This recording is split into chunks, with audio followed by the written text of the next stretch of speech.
Շարունակում ենք մեր տոնական երեկոն, տաղավարում ծնողի կողքին հաղորդման մեկ այլ հաղորդավար է, այս անգամ լոգոպեդ Լիլիթ Մանվելյանը։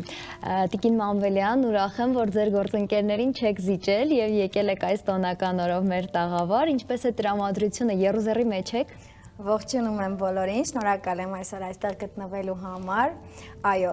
բավականին լավ տրամադրությամբ եկել եմ եւ այո, տանն էլ ունենք շատ ուրախ տրամադրություն եւ սպասում ենք, որ շուտով կնշենք նոր տարին։ Հրաշալի, դուք ո՞ր մարդկանցից եք, այն որ տոնածառը դեկտեմբերի 1, նոյեմբերի վերջ դնում են, թե վերջին օրերին մի կերպ հասցնում եք։ Չէ, մենք միշտ դնում ենք ամսի 1-ին։ Դեկտեմբերի 1-ին արդեն դրված է լինում, տունը զարդարված է լինում եւ ես ունեմ 2 բալիկ, իրենց համար պատրաստում եմ։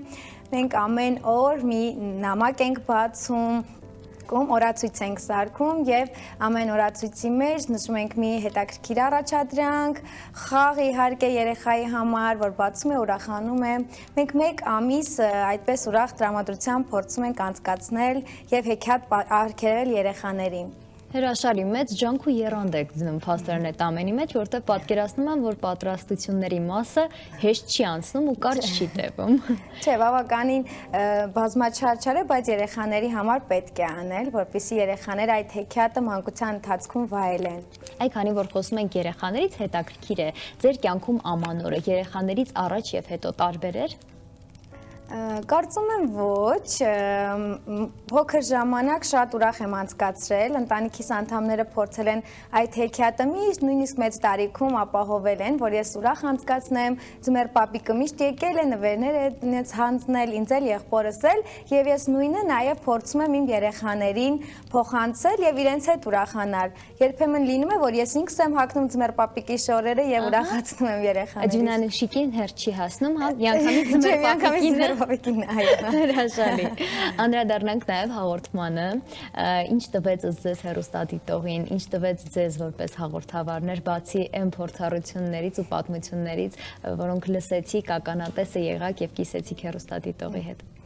Մենք փորձում ենք մեր հաղորդման շնորհիվ իրազեկել ծնողներին, զարգացման խանգարումներ ունեցող երեխաների մասին, լոգոպեդիայի մասին, հոգեբանության մասին, փորձում ենք հնարավորինս իրազեկել, որպեսզի ծնողները տնային պայմաններում կարողանան օգնել իրենց երեխաներին, շտկել որոշ հնչյուններ, զարգացնել բառապաշարը։ Լոգոպեդական շատ հեքիաթներ ենք անում, որ ծնողները նայում են, կրկնում են իրենց բալիկների հետ, եւ ամենակարևորը փոխադարձ կապն է շատ հետաքրքիր, որ մեր ծնողները կամ անծանոթ ասում են, որ օրինակ լսել են այդ հեքիաթը կամ այդ վարժությունը եւ դրա շնորհիվ կարողացել են շտկել որոշակի հնչյուններ։ Շատ ուրախ եմ, որ այդ փոխադարձ կապը միշտ լինում է ծնողի եւ մասնագետի մեջ։ Իսկ ամանորի այս տոների շրջանի համար կա հատուկ բառացանք, որ երեխաները պետք է տիրապետեն կամ կարողանան արտաբերել ճիշտ կերպով, ինչ-որ հատուկ բարդ բառեր են գուցե։ Այսպես ասեմ, որ ամանորի նախօրեին 1-2 շաբաթ առաջ մենք փորձում ենք բառապաշարը երեխաների հարստացնել նաև ամանորյա բառերով։ Տոնին բնորոշ։ Տոնին բնորոշ։ 1 շաբաթ առաջ դեռ աշխատում ենք եւ երեխաների հետ կտրտել ենք թղթերը, փակցրել ենք, տոնածառ ենք պատրաստել,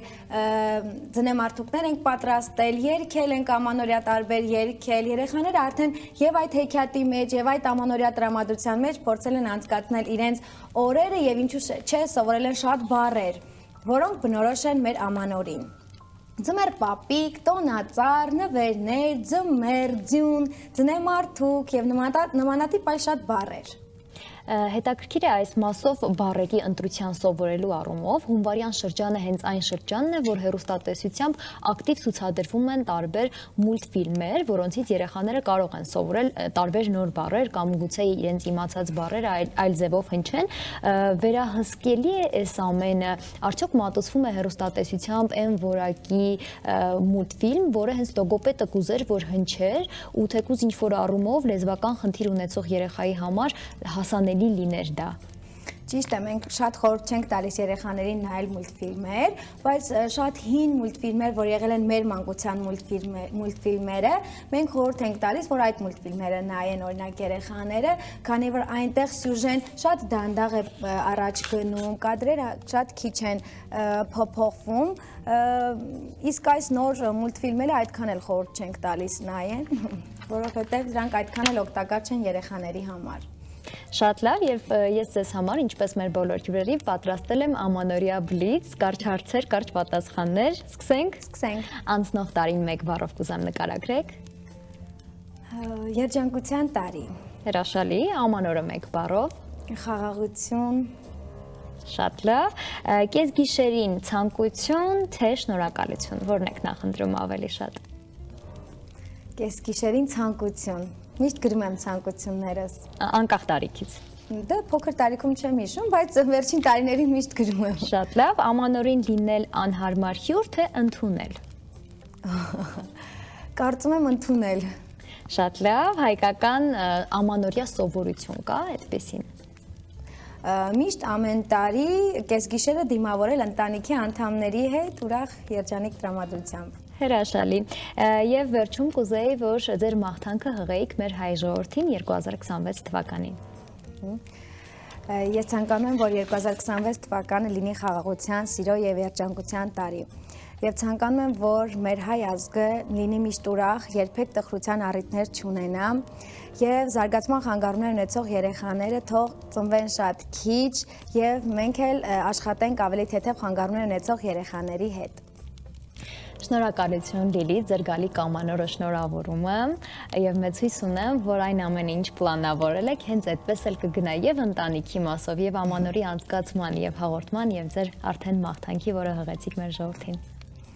Ես էլ եմ շնորհակալ, թող գալիք տարին բոլորիս համար լինի երջանկության, սիրո եւ խաղաղության տարի, ձեր գալիք տարին էլ շնորհավոր։ Շնորհակալ եմ, սիրելի հեռուստադիտողներ, տաղավարում զրուցում էինք ծնողի կողքին հաղորդման հաղորդաբար լոգոպեդ Լիլիթ Մանվելյանի հետ, այս պահին ձեզ կմիանան եւ այս ջերմ եթերը կշարունակեն իմ սիրելի գործընկերները։